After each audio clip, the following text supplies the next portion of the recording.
ہمارے چینل کو سبسکرائب کریں اور بیل آئیکن کو دبائیں۔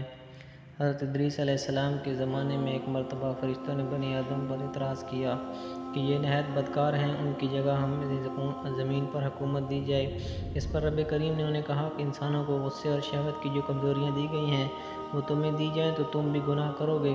فرشتے کہنے لگے ہم تو گناہ کے پاس بھی نہ جائیں گے۔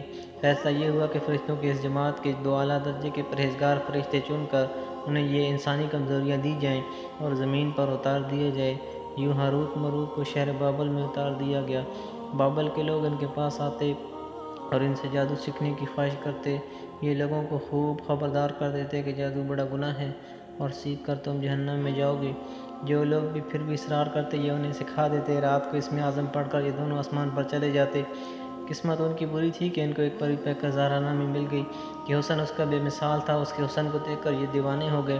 زہرا ان سے اسم اعظم سیکھنے کی متمنی تھی مگر یہ دونوں فرشتے اس سے انکاری تھے، لیکن زہرا کے حسن نے ان پر جادو کر رکھا تھا اور وہ کسی بھی قیمت پر اسے حاصل کرنا چاہتے تھے۔ زہرا نے ان سے مطالبہ کیا کہ تم شرک کرو تو میں تمہاری ہوں۔ ہاروت ماروت جانتے تھے کہ شرک ایسا گناہ ہے کہ اس کی معافی نہیں۔ انہوں نے انکار کر دیا۔ اب زہرا نے شرط یہ رکھی ایک بچہ قتل کرو تو مجھ پر تمہیں اختیار ہے۔ ہاروت ماروت انکاری ہوئے کہ یہ بے گناہ کو مارنا بڑا جرم ہے۔ آخر زہرا شراب لے کر آئی اور کہا کہ یہ پی لو تو پھر جو کہو گے ویسا کروں گی۔ ہاروت ماروت نے سوچا کہ شراب پینا تو بڑا گناہ نہیں، پی گئے، ہوش سے بیگانے ہوئے۔ زہرا نے بری کے بدلے ان سے اپنے بت کو سجدہ بھی کرایا اور بچہ بھی قتل کروا دیا۔ جب انہیں ہوش آیا تو وہ کہنے لگی کہ تم نے جن دو کاموں کو کرنے سے انکار کیا تھا، نشے میں مدہوش ہونے کے بعد تم نے اس سے ایک کام کو بھی نہیں چھوڑا۔ پھر انہیں ان گناہوں کے بدلے دنیا کی سزا اور آخرت کی سزا عذاب میں سے اختیار دیا گیا تو انہوں نے دنیا کی سزا کو اختیار کر لیا۔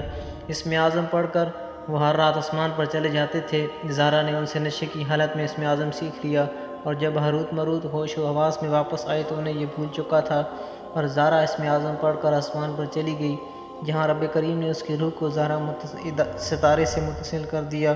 ہاروت ماروت کو بطور سزا زنجیروں سے جکڑ کر چاہے بابل میں الٹا لٹکا دیا گیا اور اس کنویں میں آگ بھٹک رہی ہے اور فرشتے ہر وقت ان کو کوڑے مارتے ہیں اور پیاس سے ان کی زبانیں باہر نکلی ہوئی ہیں۔ ہاروت ماروت کی حشر سے عبرت پکڑ کر باقی فرشتوں نے اپنی خطا کا اقرار کیا اور زمین والے خطا کار انسانوں پر بجائے لعن طعن کرنے کے ان کے لیے دعائے مغفرت کرنے لگے۔ تو صاحبو یہ قصہ بیان کرنے کا مقصد یہ واضح کرنا ہے کہ مرد کیا چیز ہے۔ عورت کے حسن کی تپش سے تو بڑے بڑے نیکوکار فرشتے بہک جاتے ہیں اور روئے زمین پر اپنے پارسا حکومت بنانے کی بجائے چاہے بابل میں الٹے لٹک کر سزا پاتے ہیں۔